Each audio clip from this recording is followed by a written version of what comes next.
Hi, I'm Michelle with Michelle's Macarons, and today we're going to talk about how to ship macarons. So, I'm going to start this by saying I don't recommend shipping macarons. It's very hard and they're so fragile, but when I do, this is how I do it.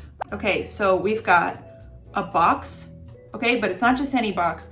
I buy these indestructible boxes, and I like them and I still buy them, but they're not indestructible. When I first got one, I put it together and I hopped on and it was not indestructible. I broke right through it. So, but I still use them. So I'm not hating on these boxes. They're great. I still use them, but they're not indestructible. Or maybe there's a weight limit. Whatever. Anyway, there's a certain box I use. It's like double paneled.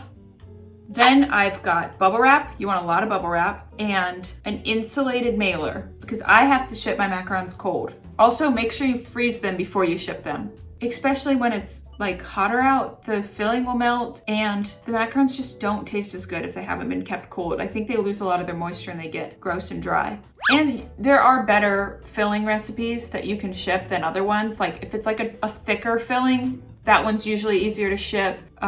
The cake batter one's good to ship, the animal cracker. I'll put some links below of good shipping macarons. So I also use an ice pack or two, depends where it's going. If I'm gonna ship across the country, then I'll use 2 ice packs, especially in the summer. Then you're gonna need little self-sealing bags that you're gonna put your macarons in. And this is interchangeable, but I use these little hexagon kind of hard plastic tubes because I like to make my macarons a little bigger. So I have a hard time fitting them in those clamshell macaron holders. But if your macarons fit in there, use those if you want. Just I like to keep each macaron wrapped up in plastic somehow, just because I don't want it exposed to the elements and I don't want the flavors to like get into each other. So I package them up individually, then put them in this little hexagon tube. But you could also put them in little boxes, and I'll link some of the boxes below, or just anything that's kind of hard on the outside that you can still individually wrap them in. If you're enjoying this video, let me know by hitting the like button below. Okay, and then I use some crinkle paper, but you could cut up some newspaper, whatever you want. I just like to use something kind of cute. And then I get this tape printed from, God, I want to say Sticker Donkey, but I know that's not it.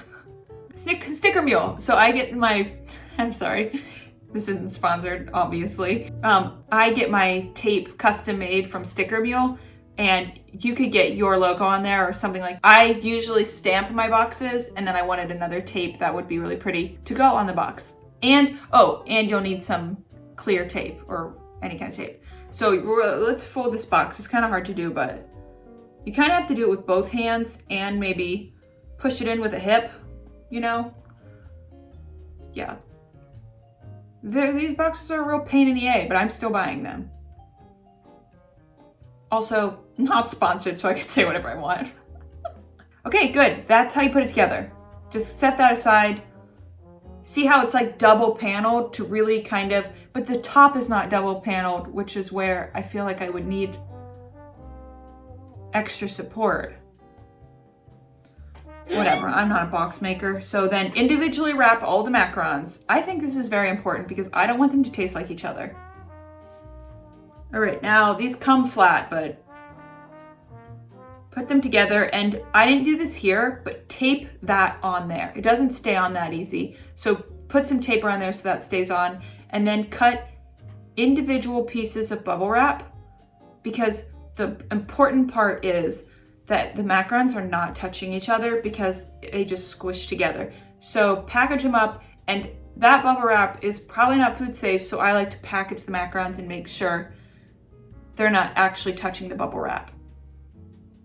And what would be a better idea is probably to make your macarons a little smaller and put even more bubble wrap in there.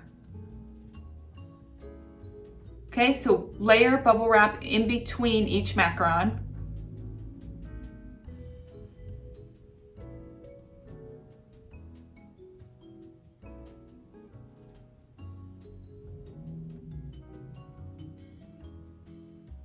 And the plastic that the macarons are in does kind of help keep them from getting broken in the shipping process. And then tape that on there again. So tape the top and the bottom close.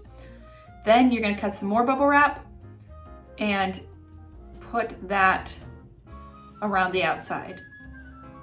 It's just not worth it to ship. There's so much waste. There's probably a really good macaron baker around where you live. So sometimes I'll just send a little link and be like, I will not, but here is someone you can buy from. Okay, now put that into your insulated mailer and freeze your ice pack first. And then so put that in there, and you can even tape the bubble wrap around or put more bubble wrap around it. Then seal that. If you want to see more videos like this, hit the subscribe button and the bell next to it to be notified whenever I come out with a new video. These are great, these insulated mailers, I love them.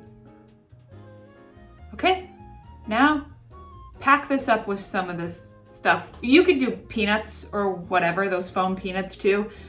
Anything to kind of just make sure that doesn't move around in there. I'd probably even put more than that on the bottom and on the top. And then you put a little note in there too. I like to put stickers. I get stickers made at Sticker Mule and I put some in there and they are amazing. I love Sticker Mule. Sponsor me. Anyway, except you're not gonna like what I have to say about this tape. So this tape cut, you know how to use tape, but it doesn't have adhesive on the back.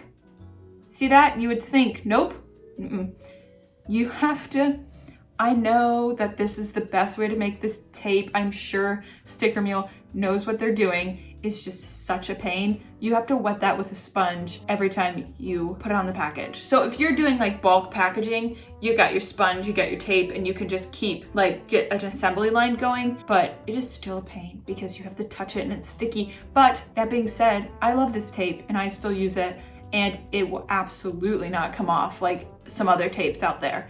It is so strong and it has that little string in the inside. So this is very high quality tape. And I'd imagine this is what has to be done in order to have such strong tape. I just don't like it, but I will continue to buy it. Okay, so then I got that wet and press it on there and it sticks real good.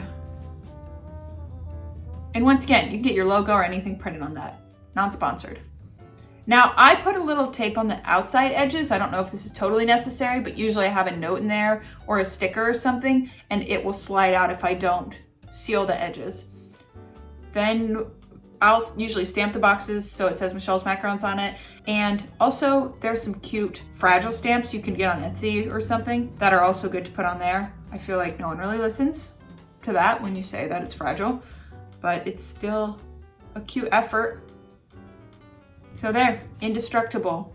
Oh, this might differ depending on where you live, but I like to ship with USPS because I can do 2-day priority and it's like 2 or 3 days or whatever. And it's usually around $10 to $15. And it does sometimes get a little banged up, but this packaging is usually good enough to keep it from anything bad happening to them. But FedEx and UPS are also very good options, especially if you don't mind spending a little more. But this is why I do not ship, because all of that together costs a lot, and then I have to pay for the shipping on top of that, and then sometimes they still get a little dinged up. My advice on how to ship macarons would be don't, and just find a good macaron baker in their area. Or sometimes I would just send them my recipe and say, I won't ship it here. I will be here for support. So send this to anyone that asks you why shipping is so expensive. Do you want more videos like this where I talk about packaging and more of the business side? Or do you want more decorating videos or recipe videos? Or all three? Let me know in the comments below. Join the Michelle's Macarons Facebook group if you have any macaron questions or you just want to show off some macarons you've made, and we will help you improve. If you'd like, you can follow me on Instagram and Facebook, and I'll post those links in the description. Oh, and now if you need macarons to ship, check out these videos. Okay, love you, bye.